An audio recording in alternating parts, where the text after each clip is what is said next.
Hola a todos, les damos la bienvenida a este diplomado en técnicas de preservación anatómica. En este caso, como parte del módulo 1, es mi turno para presentarles el tema dentro del tema principal del módulo 1, que es la importancia pedagógica y científica de la aplicación en técnicas anatómicas,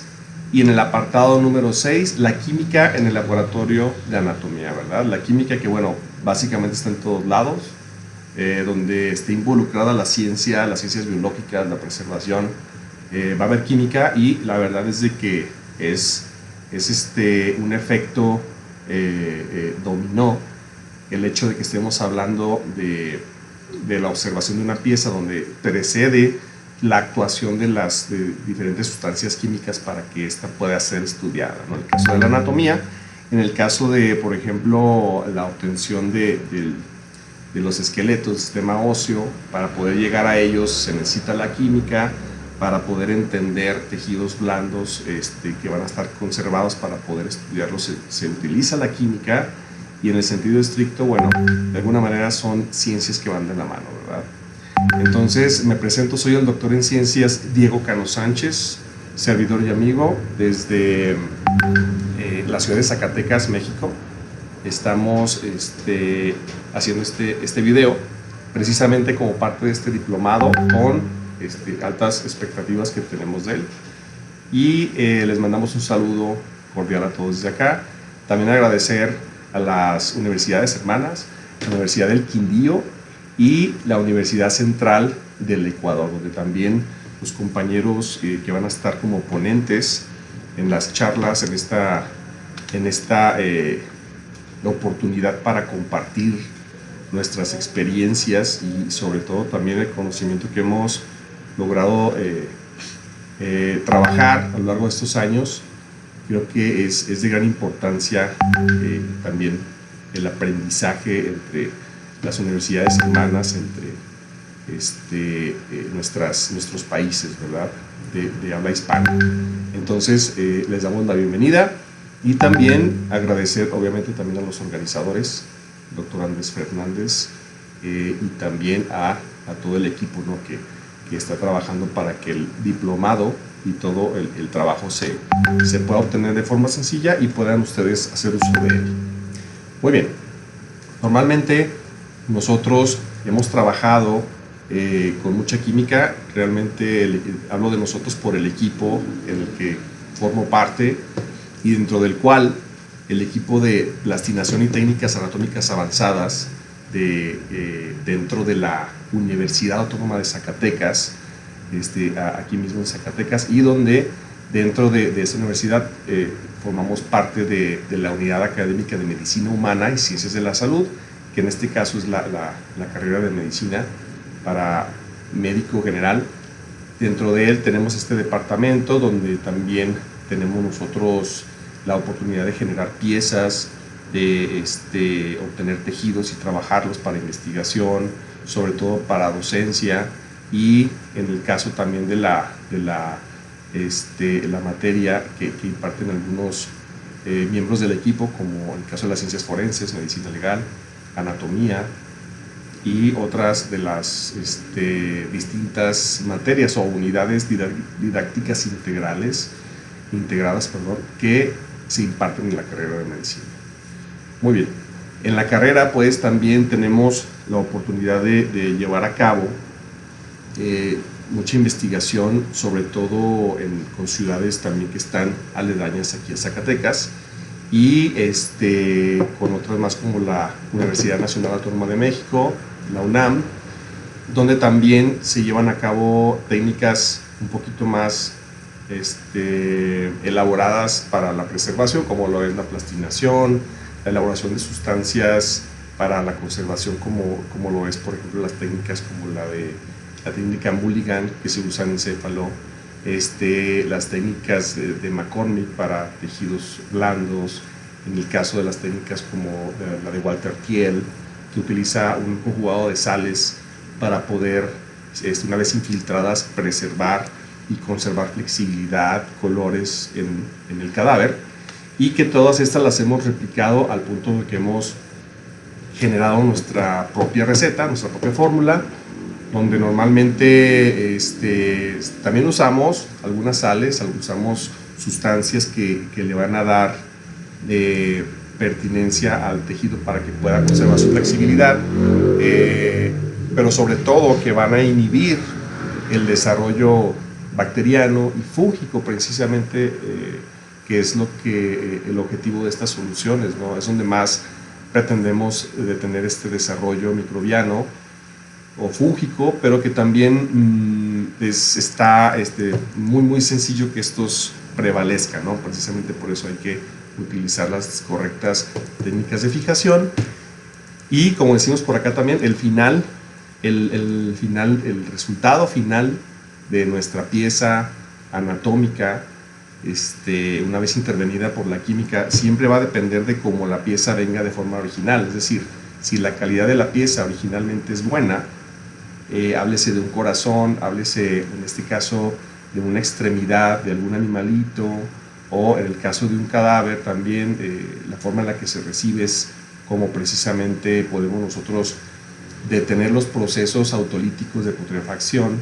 pero sobre todo la calidad se puede preservar partiendo de cómo nosotros lo recibimos, ¿no? Precisamente por eso la motivación de también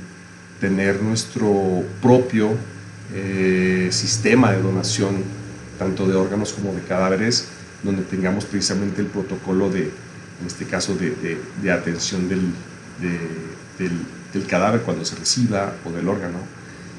porque muchas veces acá tenemos esa dificultad para poder tomar en cuenta que no es tan sencillo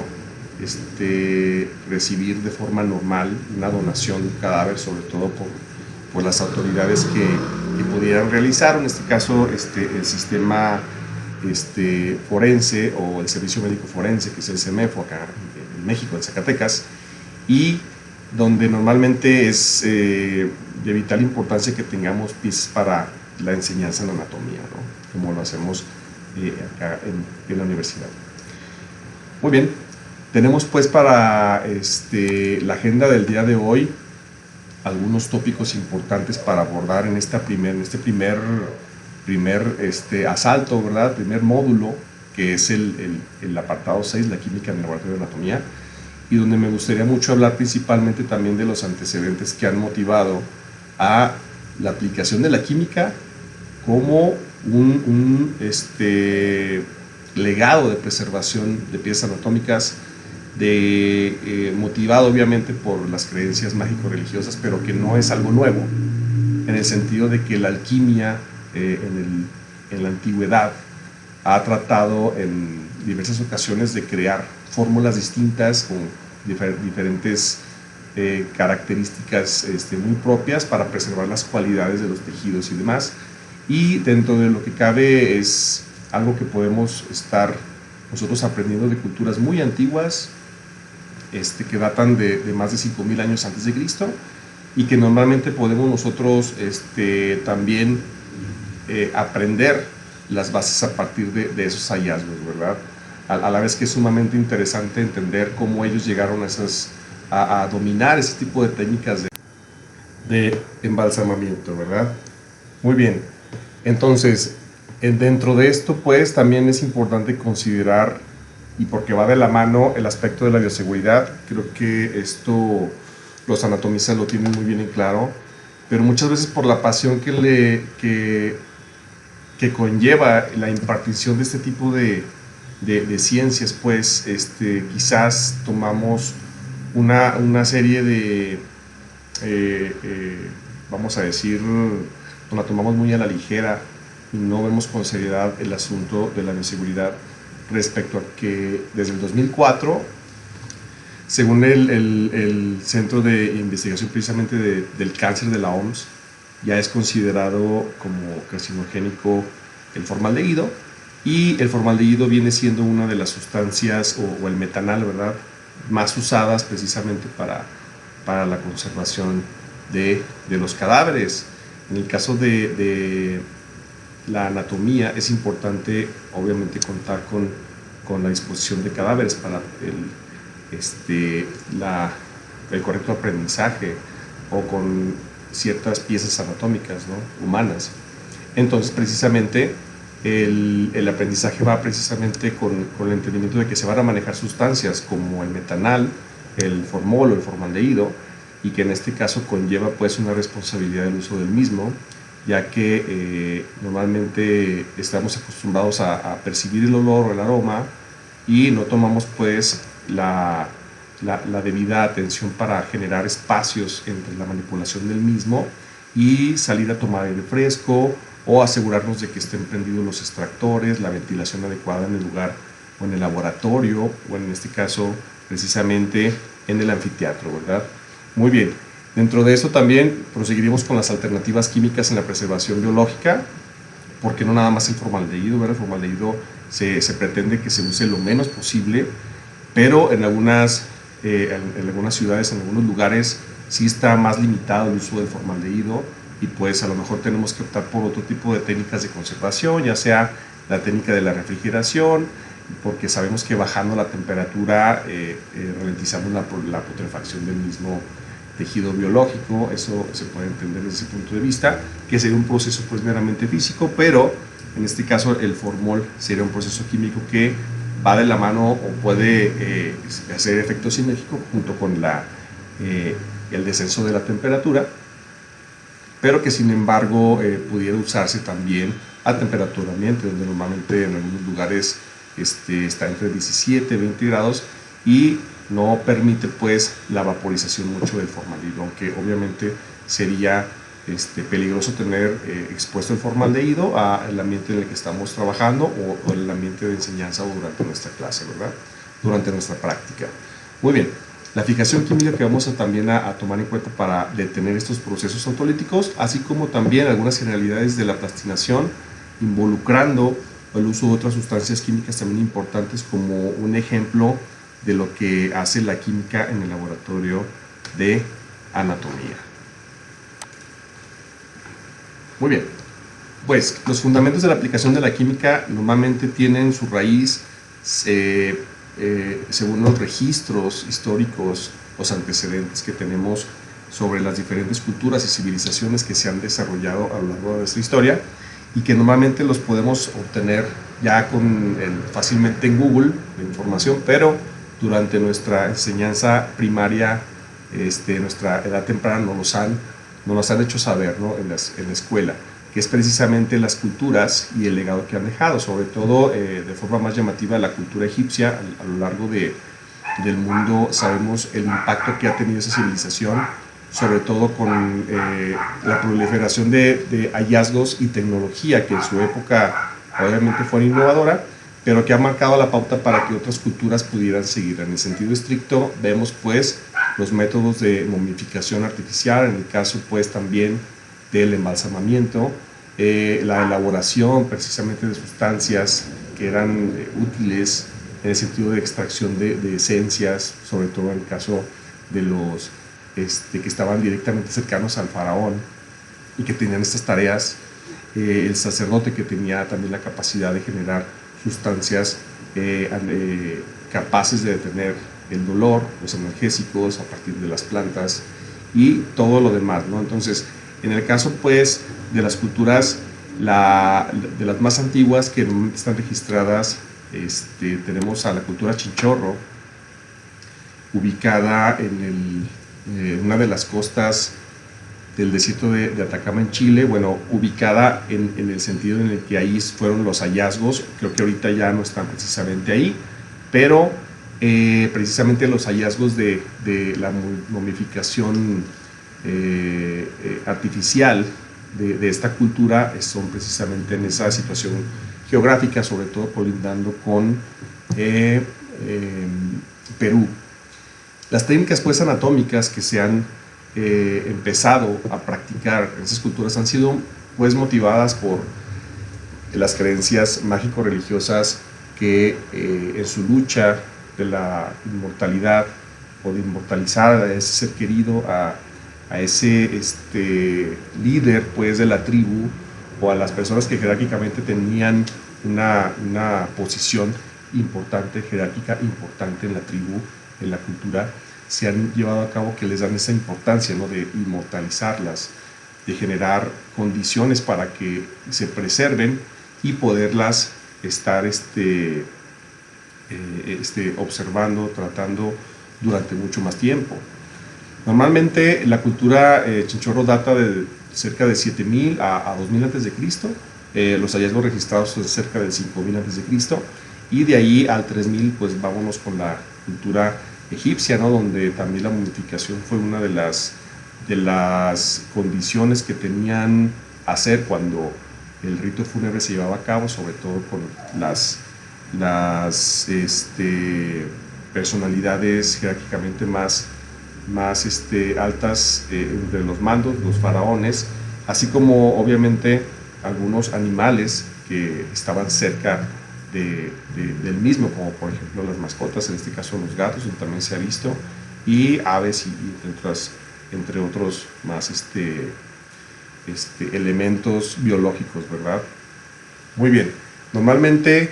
este tipo de situaciones nos ha hecho pensar que se han elaborado sustancias o técnicas más sofisticadas durante las siguientes etapas, pero ocurre que en alguna época realmente pues no buscábamos tanto eso más que para fines académicos. Ya cuando se le llevaba a cabo el rito fúnebre a las personas, pues ya fue simplemente por el entierro, ¿no? En este caso la cremación, pero después surge la necesidad precisamente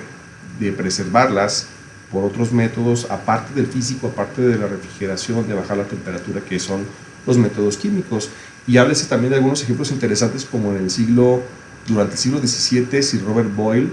que autor de algunas de las teorías físicas, como la ley de las presiones parciales de los gases y demás, hizo algunas contribuciones interesantes junto con otros científicos también de su época, como la conservación de ciertos reptiles en vino tinto.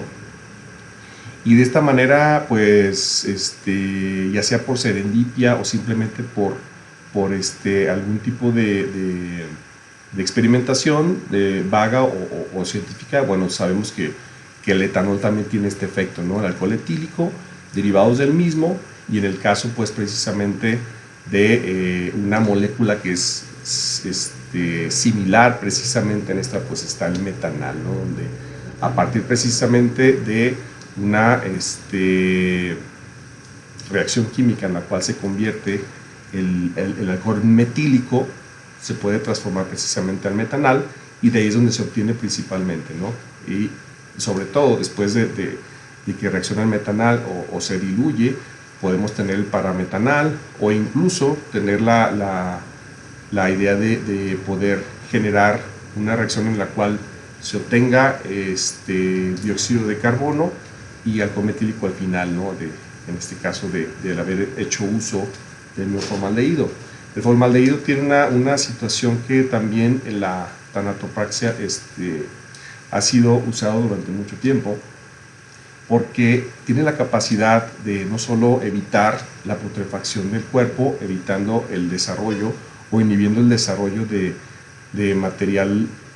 biológico importante, sobre todo estamos hablando de bacterias, hongos y de virus, sino que también inhibe la putrefacción coagulando las proteínas, formando enlaces para que éstas pues no permitan pues el extravaciado celular o el hecho de que pierda pues precisamente la compartimentalización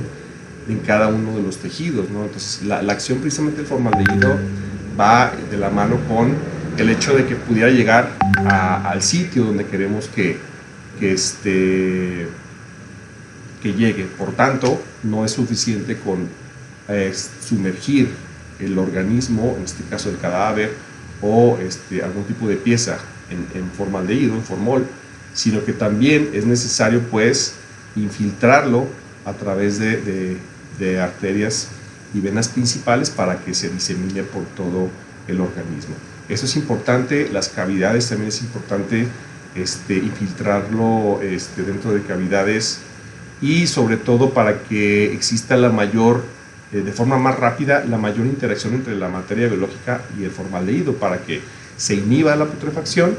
y el desarrollo también de microorganismos. Es muy importante también la velocidad en la que exponemos la materia biológica al formaldehído para que ésta se pueda preservar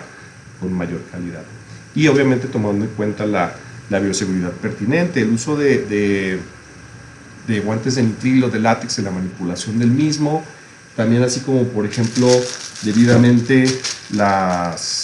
los diferentes tipos de cubrebocas con diferentes tipos de filtros, en el caso de las que ya por pandemias hemos acostumbrado a usar de manera cómoda e incómoda, de igual manera es necesario, sobre todo porque sabemos que cada uno está específicamente hecho para tener o retener cierto tamaño de partícula. En el caso pues de los N95, donde sabemos que puede filtrar hasta 300 micrones, pero donde normalmente cuando estamos hablando de sustancias químicas como el metanal, normalmente no es suficiente, o mejor dicho, no es suficiente que usemos cualquier tipo de respirador o cubrebocas que normalmente usamos comúnmente para evitar alguna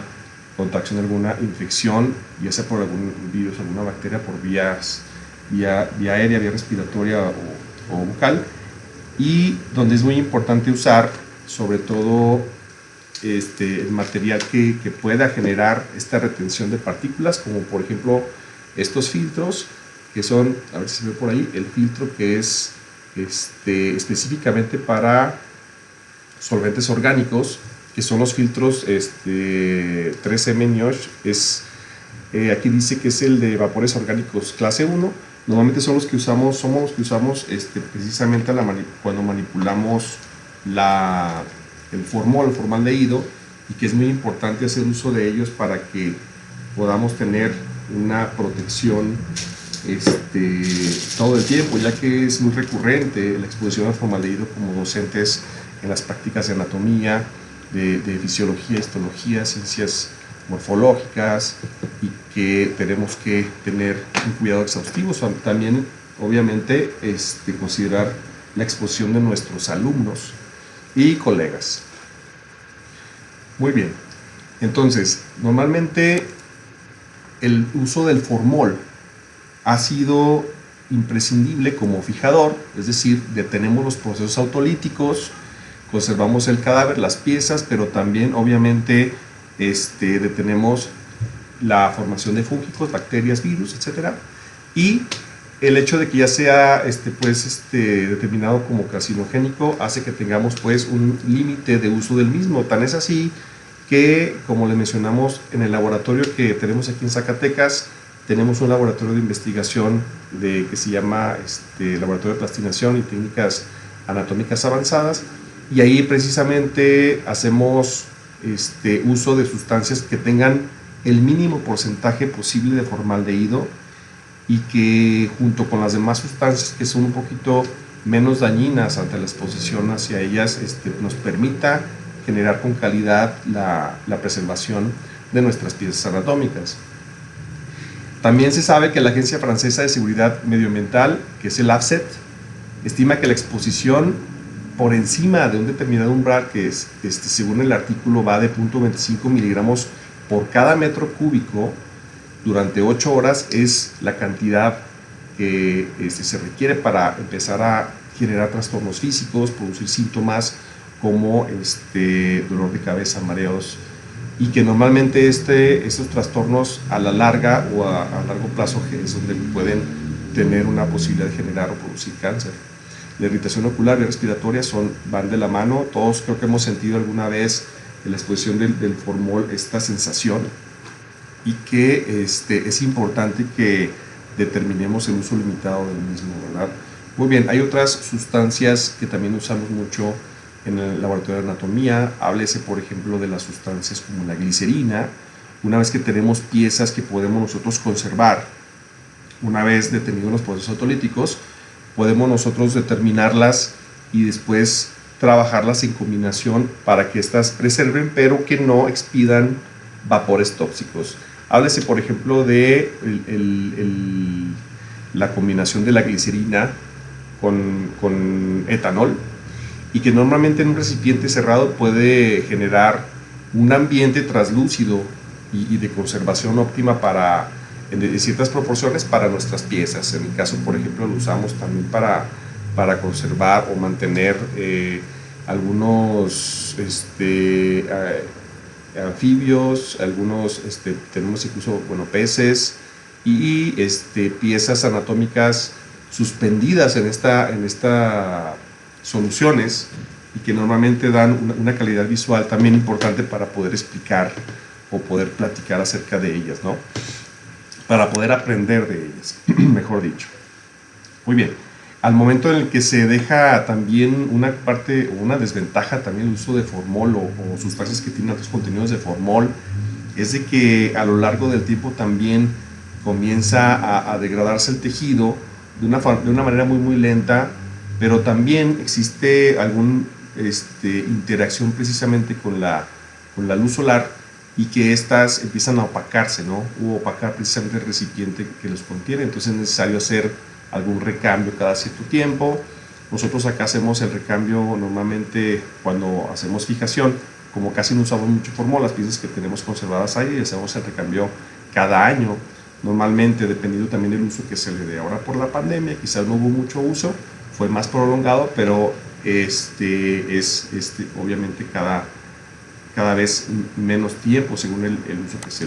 se le pueda llevar a cabo. Entonces aquí pues tenemos algunos ejemplos de lo mismo sobre límites de exposición, efectos en la salud, sobre el uso del formaldehído, carcinogenicidad, experimentos que se han hecho precisamente en ratones y ratas, y donde tenemos cada vez una mayor evidencia pues de que el uso de sustancias en el laboratorio de anatomía tiene que estar limitado, tiene que estar bien vigilado, y tiene que ser siempre de forma biosegura. Muy bien, dentro de los agentes químicos utilizados para el embalsamamiento, siempre normalmente se genera pues técnicas tanatoprácticas que van a ayudar pues a que el tejido permanezca en una posición en una posición anatómica, bueno, también, pero sobre todo estamos hablando en condiciones limitadas de putrefacción, y el uso de ciertas sales y de sustancias, como por ejemplo usamos mucho una solución derivada de la solución chilena, nos ayuda también a preservar con el mínimo uso de formaldehído, y que tenemos pues la experiencia de que nos ha dado muy buenos resultados. Y nuestra propia fórmula que hemos generado aquí en la universidad es una variación precisamente de las fórmulas chilena y de la fórmula de McCormick, donde utilizamos también ciertas sales como el cloruro de sodio, nitratos de sodio, alcohol isopropílico, el etilenglicol, que también el Carbowax o el Carbowax que utiliza la Universidad Nacional Autónoma de México es como que su pieza clave para poder ser infiltrada y poder darle flexibilidad y ese tono más amable a los tejidos para poder estudiarlos en anato. Y pues aquí tenemos unas piezas también que se han trabajado, como lo es un corazón de porcino, tenemos un cerebro precisamente humano en el corte sagital, y normalmente la descomposición, que es una característica inherente de las células, se puede considerar que el momento de detenerlas tenemos que la capacidad de retirar la sustancia o el agente, y se va a quedar de esa manera, pero necesitamos entender que tiene que estar expuesto siempre a esa sustancia el máximo del tiempo prolongado para que se pueda usar. En el caso del formaldehído así es, pero en el caso, por ejemplo, de la técnica de Walter Thiel, que utiliza también un juego de sales y soluciones importantes, donde permite que en un cierto tiempo de exposición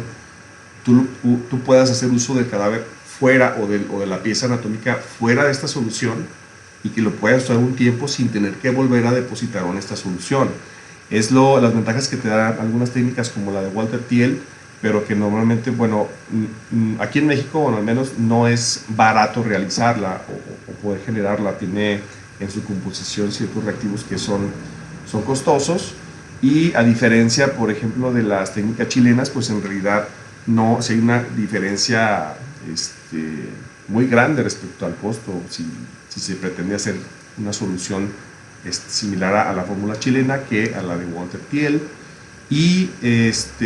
pues ya cuando estamos hablando obviamente de llenar una pileta, de generar una gran cantidad, pues ya el precio según la universidad en la que y los recursos que tenga dicha universidad y el apoyo que generen, pues ya dependerá precisamente si nos vamos por el uso de estas sustancias, soluciones, o simplemente usamos una dilución del formol, ¿verdad? Que normalmente vienen al 36-40% como máximo, al menos aquí en México, y que en una concentración del 10%, una dilución, es suficiente para poder generar las ventajas para los cuales usamos el formaldehído. Muy bien, entonces la ralentización de los procesos de putrefacción ha sido uno de los objetivos principales de los anatomistas, de la investigación, y las técnicas de preservación como la plastinación, que también en este diplomado se van a tocar en su momento. Me adelanto para comentar que es una de las que más bondades han ofrecido respecto a que la pieza final que ofrece esta técnica de plastinación, inventada, desarrollada por el doctor von Hagens en Alemania, y que normalmente utiliza 5 etapas para poderse llevar a cabo, en las cuales involucra el intercambio de un polímero, resinas de polímeros que se pueden curar y que permiten la elaboración de piezas, generación de piezas que realmente en algún momento fue una pieza totalmente orgánica, totalmente viva, y se vuelve pues parcialmente una pieza con características plásticas, sintéticas, pero que puede mantener su forma, su textura, y es sumamente viable para trabajar, inodora, no presenta pues características nocivas, de las cuales se puede usar incluso sin guantes, y la impregnación forzada de estas resinas, de estos derivados de silicona, para generar pues una pieza plastinada como la que estamos viendo aquí, que tiene una herida punzocortante misma para usar en las ciencias forenses. Tenemos pues que esas piezas necesitan exponerse en un sistema o en sistemas de alto vacío, ¿verdad? Vacío que se va a generar con bombas especiales en diferentes materiales como acero inoxidable reforzado, vidrio templado y demás.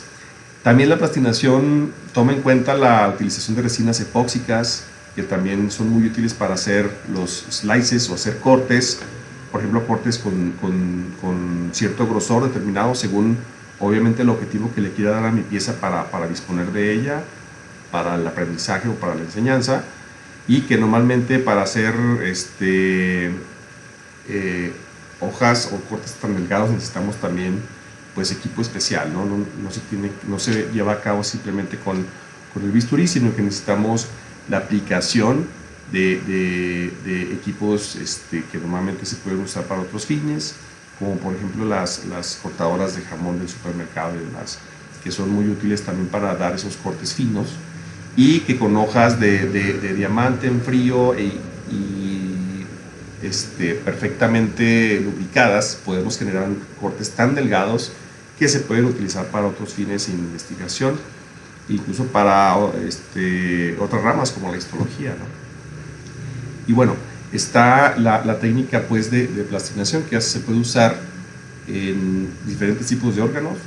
incluso prácticamente en todos.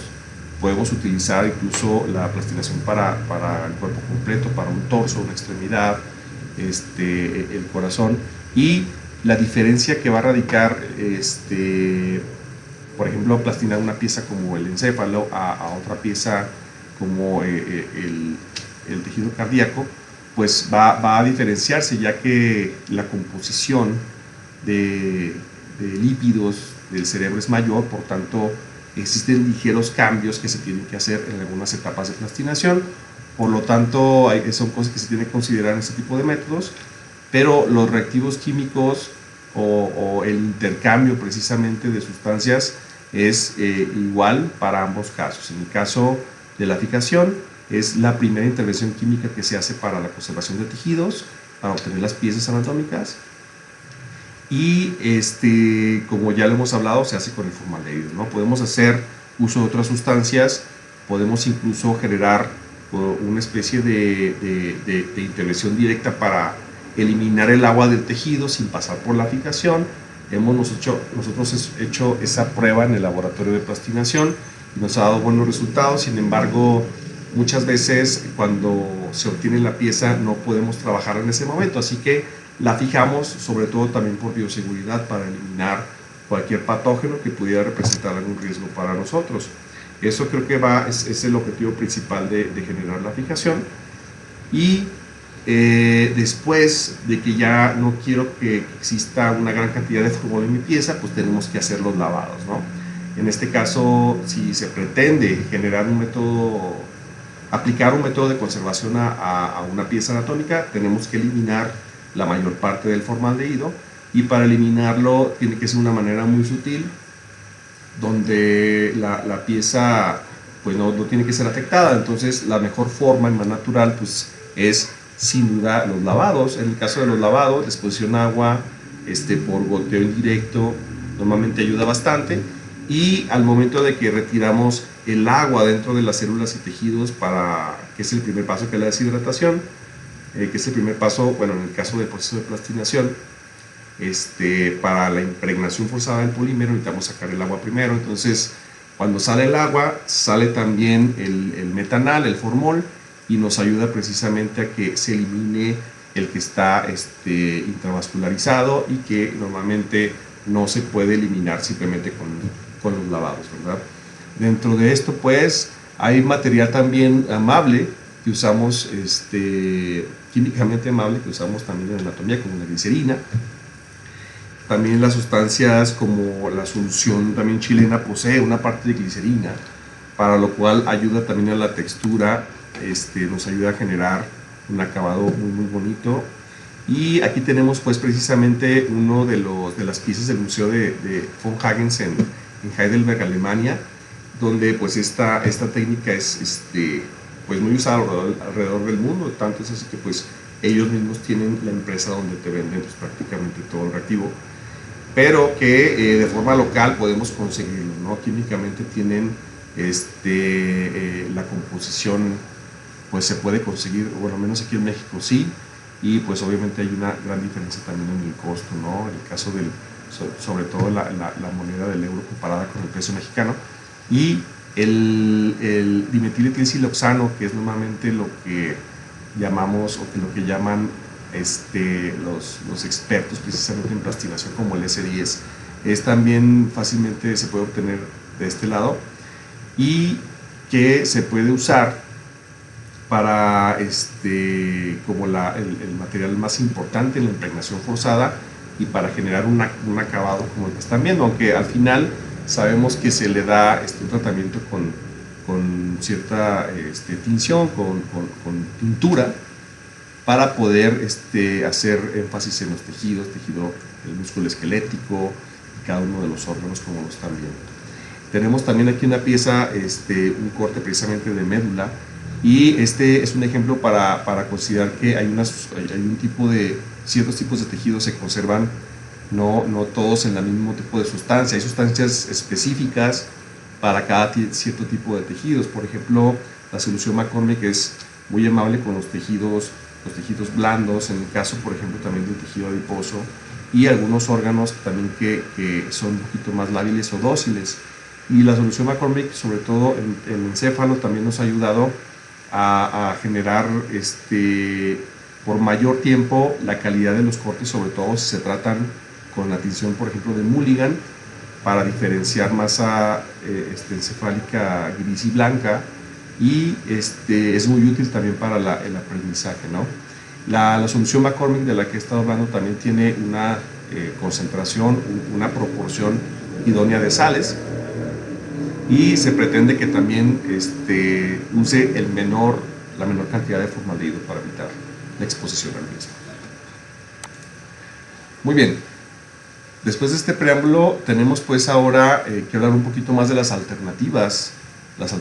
químicas en la preservación biológica. ¿Qué más sustancias o dentro de todo este abanico de posibilidades químicas que puedo usar, cuáles son las que más me convienen usar para preservar mis piezas biológicas, mis piezas anatómicas, y que las puedo de alguna manera tener como una de mis opciones, ya sea si están limitadas a su uso en algunos lugares? Por ejemplo, el doctor Andrés Fernández de la Universidad del Quindío en Colombia nos hablaba mucho acerca de algunas limitaciones que existen precisamente en Colombia sobre el uso de sustancias como, por ejemplo, el alcohol isopropílico, en el caso también de la acetona, donde obviamente por ser precursores de la fabricación de ciertas sustancias o enervantes o sustancias nocivas, drogas de abuso, etcétera, es importante considerar que no es necesario realmente a veces hacer uso de ellas para generar, o no es, digamos, imprescindible generar una técnica donde tengo muy limitado mis reactivos, ya que sería pues muy poca cantidad la que pudiera ser, digamos, de alguna manera digamos, permisible, en este caso por las leyes locales de cada país, de cada ciudad, y que pudiera yo tener otra alternativa distinta, ¿no? Si no puedo conseguir acetona, pues consigo a lo mejor otra técnica que sea más sencillo usarla, ¿no? Pero en el caso, por ejemplo, de la acetona, bueno, acá también en México sí es sencillo comprar acetona, lo puedes comprar por internet y puedes generar el uso de ella. Y pues obviamente, como hay después de los procesos donde se usa la acetona normalmente, que es en el caso de la deshidratación, en la plastinación, hay mucho. Resulta que la acetona pues se produce después de los usos, queda pues con una gran cantidad de agua, usamos el acetonómetro para medirla y después la tenemos que volver a destilar para hacer otra vez uso de ella, ya que resultaría pues muy costoso nada más usarla y precisamente disponer, eliminar o descartarla, ¿no? Tenemos que hacer uso precisamente de los procesos de separación físico-químicos para poder obtener la acetona y poder volver a usarla nuevamente para seguir con el proceso de deshidratación de nuevas piezas o alcanzar una concentración de agua muy baja para poder seguir al siguiente proceso de plastinación, que en este caso sería el desengrasado, donde también se hace uso de la acetona, pero que también existen alternativas a esta sustancia, donde se puede usar, por ejemplo, el alcohol isopropílico de primera instancia, generar la extracción de la mayor cantidad de agua posible de los tejidos, que por diferencia de densidades estos se van a intercambiar, y que al final de cuentas nos interesa sacar el agua, porque el agua en los tejidos, en las células, dentro de cada una de las células, es la razón por la cual la apoptosis y también los procesos autolíticos de forma concurrida empiezan a generarse, y donde la principal tarea del químico o en este caso del médico, del investigador, es detener los procesos de descomposición. Tenemos aquí las técnicas que también se pueden usar, sobre todo, por ejemplo, aquellas en las cuales se pueden encapsular las piezas o los cortes y que los tenemos de una manera perpetuados para poder hacer uso sobre ellos. Es muy amable tener algunas sustancias que nos encapsulen a nuestras piezas, ya que podemos almacenarlas de una manera más fácil, podemos hacer uso de ellas sin tener tanto material de protección todo el tiempo, y donde es claro discernir entre sus partes, ¿no? Y podemos hacer, los alumnos también es muy didáctico el uso de estas piezas. Por ejemplo, aquí tenemos unos cortes de encéfalo en secciones que son de 3 milímetros de grosor, y cada uno de ellos se llevaron a cabo con diferentes técnicas. Obviamente primero tuvimos que hacer una técnica en la cual se generó una detención parcial, la fijación de procesos autolíticos, y después obviamente generamos una impregnación de resina epóxica, que a la vez, cuando se cura, pues se solidifica y que me quedan pues como si fueran plaquitas, ¿no? Estas placas que se pueden hacer como sándwiches entre vidrio templado, las puedo yo cortar, les puedo yo dar la forma que yo quiera, de tal manera que pues se encapsula, ¿no? Básicamente es el principio que usan, no sé si allá, por ejemplo, en Colombia, en Latinoamérica también los recuerditos, ¿no? De cada uno de los lugares a donde uno visita, y los souvenirs, y que normalmente están encapsulados en este material. Bueno, pues también se usan para nuestras piezas anatómicas, nuestros cortes o nuestros slices. Aquí también tenemos precisamente las cápsulas en resina epóxica, en este caso también de embriones humanos. Tenemos la utilización de sustancias para poder repletar el árbol vascular también de nuestras placentas, donde podemos ver perfectamente cómo se irrigan, identificarlas o discernirlas entre si son venas o arterias, e incluso poderles dar el color que nosotros elijamos, ¿no? En general, siempre para poder generar una represión o la inyección de látex tintado, que es en este caso el que usamos, o diferentes diluciones de silicona, siempre hay que obviamente antes llevar a cabo los lavados, que es la parte a veces también un poco engorrosa o atareada, ¿no? El lavado tiene que ser constante, tiene que ser abundante para eliminar coágulos y el resto de sangre, para dejar el camino libre pues para las sustancias que vamos a usar en la represión. Y bueno, normalmente la represión también puede ser coadyuvada, o podemos generar una dilatación de la luz de los vasos con otro tipo de sustancias que hemos usado anteriormente, y que algunos nitratos, y nos han ayudado mucho también a tener mejores resultados para la obtención de piezas como estas. Y bueno, la hidratación de los cadáveres obviamente también es una de las bondades de la fabricación de sustancias o soluciones en el laboratorio de anatomía. Independientemente del formol, las soluciones como la solución chilena nos han ayudado también a preservar nuestros cadáveres, y sobre todo la que hemos generado de forma propia en nuestra institución, ¿verdad? Que es una alternativa de la solución chilena, y que está en uno de los cursos que generamos aquí de técnicas anatómicas en el campus siglo XXI, en el anfiteatro del campus siglo XXI en medicina de la UAS. Nos ha permitido precisamente llevar a cabo la práctica de la rehidratación cadavérica y el estudio y la investigación de las bondades de esto, ¿no? Precisamente para evitar el desarrollo fúngico, que es lo más común, pero que permita el escaso número de cadáveres que tenemos, tenerlos óptimos para su aprendizaje, ¿no? Normalmente ya a veces llegan obviamente ya con una situación, pues ya un cadáver quemado, ya con inicios de putrefacción, pero se ha logrado en algunos casos restaurarlo parcialmente, y es una de las cosas que también nuestros alumnos y nosotros como docentes hacemos también con nuestro material biológico, ¿verdad? Con nuestros cadáveres. La espuma de poliuretano, que normalmente se usa también para sellar, para poder fijar o rellenar espacios vacíos, que las tuberías, las ventanas y demás. Es una de las sustancias químicas que también usamos en anatomía, sobre todo para la represión de órganos huecos como los pulmones, y mostrar su configuración interna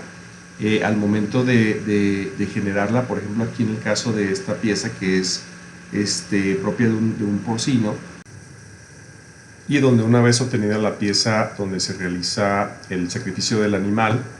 se lleva a cabo la preparación, la limpieza, para su venta y distribución y consumo de sus partes, ¿verdad? De las partes consumibles, que es el rastro municipal aquí en Zacatecas.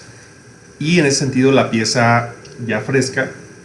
se traslada pues en una hielera, en frío,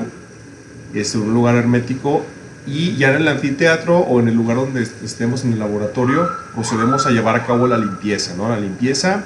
sobre todo interna, porque bueno, la externa es sencilla, pero podemos sumergirla también en una solución con cloruro de sodio al 15%. Normalmente la solución es importante que esté a lo largo y ancho y dentro de la pieza, para lo cual utilizamos pues una jeringa de 40 mililitros, tomamos la solución de cloruro de sodio de la misma donde está sumergida la pieza y procedemos a generar los lavados, ¿no? Sobre un tiempo prolongado en el que estemos inyectando precisamente sobre la misma tráquea, sobre las grandes ramas hacia el interior de los pulmones. Vamos a generar pues esa limpieza, ¿no? Sobre todo para que donde entre el poliuretano, que es la sustancia que vamos a repletar para que nos dé este acabado final, llegue a todos los espacios. El poliuretano tiene una gran cantidad de aire, sale como si fuera espuma, entonces la sustancia va a hacer que la pieza al final, por ser menos densa, va a querer flotar, así que es necesario que una vez sumergida se coloque sobre una malla o un objeto de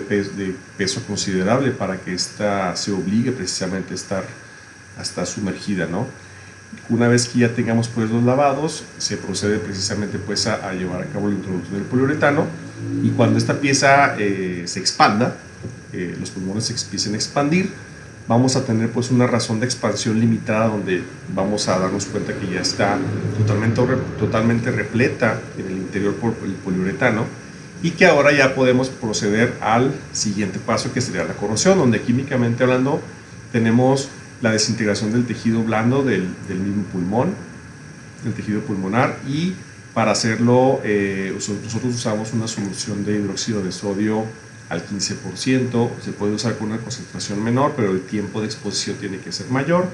Así pues, el tiempo de exposición va a ser indirectamente proporcional a la concentración. En este caso, las concentraciones más altas pueden también generar un riesgo de que se exceda, puede generar una sobrecorrosión, y a lo mejor se lleve también el mismo poliuretano, por lo tanto hay que estarlo vigilando. Aproximadamente este proceso dura al 15%, cerca de unos 6-7 días en llevarse a cabo por completo. Del lado derecho tenemos una imagen donde se llevó a cabo la represión de un par de placentas. Lo hicimos con silicona, es un grado de silicona modificado, ya que el que venden tiene un grado de espesor de viscosidad mayor, relativamente grande, que es normalmente análogo al que pudieran usar también ustedes en el sellado de las ventanas y eso. Entonces ya en color blanco se le da la tintura, se lleva a cabo una dilución. La dilución también se hace con derivados oleosos, y que normalmente no inhiben el efecto catalítico o el curado del mismo. Entonces, una vez que hacemos eso, hacemos pues precisamente la localización de vena, de arteria, y repletamos con jeringa. Cuando esto se hace, previamente es importante también hacer los lavados, como lo hicimos en el caso del pulmón, los lavados también con cloruro de sodio. Utilizamos también una concentración baja de amoníaco para despejar y liberar precisamente todos los vasos, y sea un poquito más fácil, porque a veces precisamente los coágulos que obstruyen la luz del vaso no permiten la difusión completa del material a repletar. En este caso puede ser látex, en este caso fue un silicón diluido y tintado, ¿verdad? Para lo cual pues tenemos piezas que podemos nosotros disponer de ellas para la enseñanza en anatomía, en embriología, y que pues al final podemos nosotros precisamente conservarlas en soluciones pues conservadoras. Puede ser una McCormick, y también otra solución que también usamos para terminar el fraguado, el curado, una vez repletadas las placentas, es el alcohol etílico, pero frío, en una temperatura aproximada de 2 grados. Ayuda bastante precisamente a localizar cuando haya precisamente perfundido completamente todo mi árbol vascular en la placenta, pero también si es que hay fugas, y eso permite que éstas se sellen y obstruyan la salida, para cual pues es un sellado no externo. También es útil mucho el alcohol etílico frío, sobre todo en este tipo de técnicas, ¿verdad? Entonces, esa es también parte de las reacciones que utilizamos, o de la química que aplicamos en la represión vascular, en la represión de órganos huecos también. Bueno, tenemos también ya para finalizar con un poco de este tema, otras piezas que también hemos generado. Aquí tenemos una pieza que es un ejemplo pues de las piezas que podemos llevar a cabo también utilizando la química en anatomía, que son la técnica de Mulligan. La técnica de Mulligan es utilizada para diferenciar materia gris y blanca de cortes de cerebro, y donde utilizamos pues el apoyo de baños calientes expuestos a soluciones. Son reacciones de oxidación-reducción, básicamente lo que se hace, y donde utilizamos soluciones que contienen fenol, donde las reacciones básicamente van a llevar a cabo a que la materia orgánica o los grupos amino de las proteínas que están precisamente en el cerebro tengan una reacción con soluciones como el ferrocianuro de potasio, que van a hacer que al final generen un cambio en la coloración y nos dé precisamente el azul de Prusia como esta reacción final en la materia gris. De forma breve lo comento, de la materia gris del cerebro, ¿no? Y eso se hace precisamente, son 3 tipos de reacciones distintas, se hacen lavados entre ellas, pero principalmente el uso de fenol, ferrocianuro de potasio, son los principales reactivos que utilizamos en esta técnica de coloración. Y aquí abajo tenemos un árbol visceral plastinado, que es una pieza que tiene la UNAM, también visualmente muy atractiva y de un alto valor pedagógico, ¿verdad?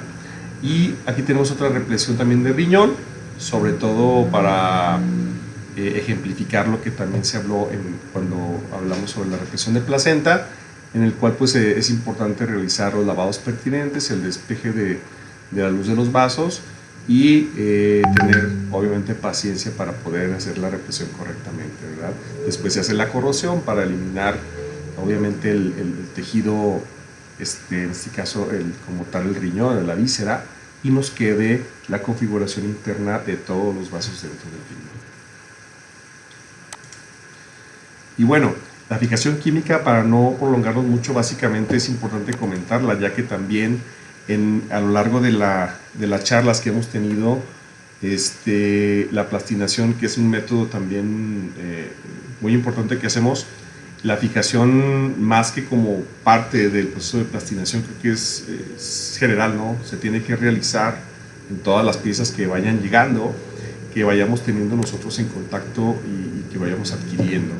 Entonces, la fijación es el primero de algunos de los pasos que se usan también en el proceso de plastinación, como también lo he comentado, y que en general, pues simplemente por métodos químicos reemplazamos el agua y los lípidos de los tejidos biológicos que queremos plastinar, y que se reemplazan pues por polímeros, como en el caso, como comenté anteriormente, derivados de silicona, ¿no? En este caso silicón bueno, líquido, pero que tiene la capacidad de curarse y de formar parte de las células, es decir, llena espacios intracelulares,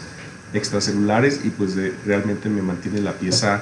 al final en un estado inocuo y muy apto pues para la enseñanza, ¿verdad? Para la utilización y el manejo.